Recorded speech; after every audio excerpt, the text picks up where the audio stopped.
What's going on, everybody? So today I'll be reviewing a bunch of concerts. I'm going to start with, what am I going to start with?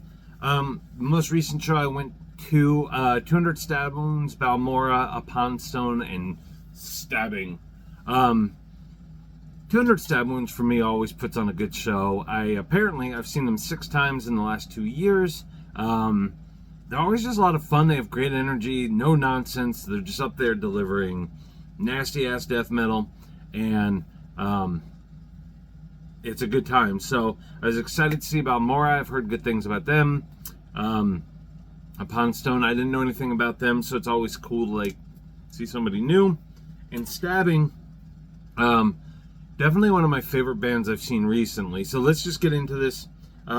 Stabbing, saw them at Maryland Death Fest for the first time. Terrific. Bridget, I think, has some of the most on-point and clearest and awesome death metal vocals currently. Unfortunately, this time it sounds like she had a personal matter come up, so she wasn't able to start the tour with the band. And so they're playing as a 3-piece with Marvin on vocals, which he's done vocals for the band while he's playing guitar. So, it was a different thing altogether. It was this core 3-piece death metal experience. They played some of the same songs I'd heard before, probably most of the same. It was just a different vibe, so I prefer the 4-piece. I think it also frees, I like Bridget's energy and her vocals, but I think it also freed Marvin up to be just a little bit more open and enjoy himself. I've heard it's very difficult to play and sing, and I can't do either, so there's that. But, I support them. It was cool to see them in a different setting, so I will absolutely go see them again.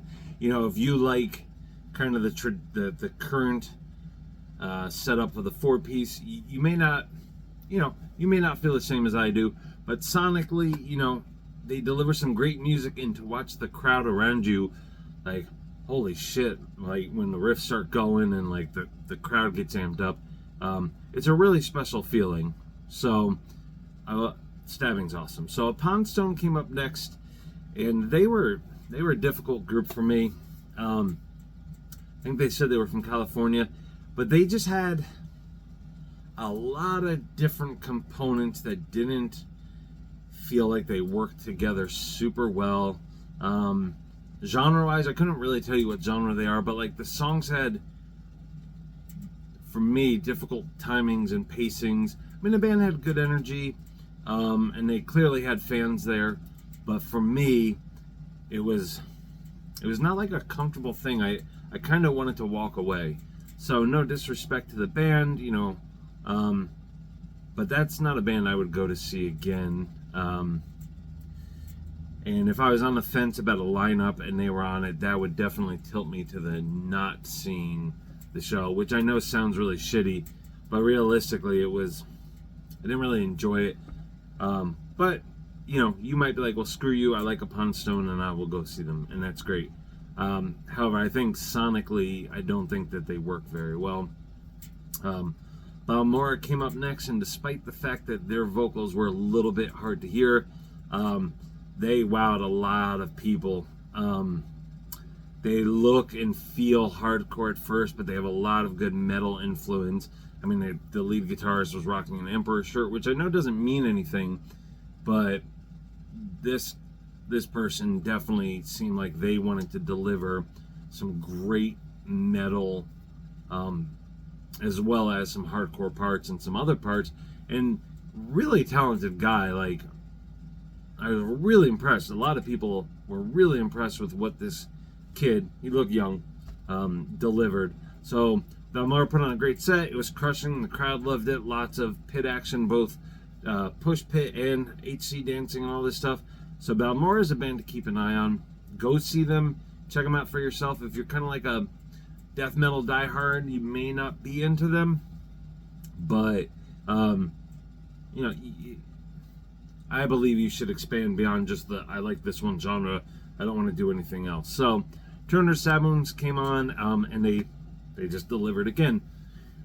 I don't think it's hype. I think I genuinely enjoy seeing them. They played a few of their new songs, and they sounded great.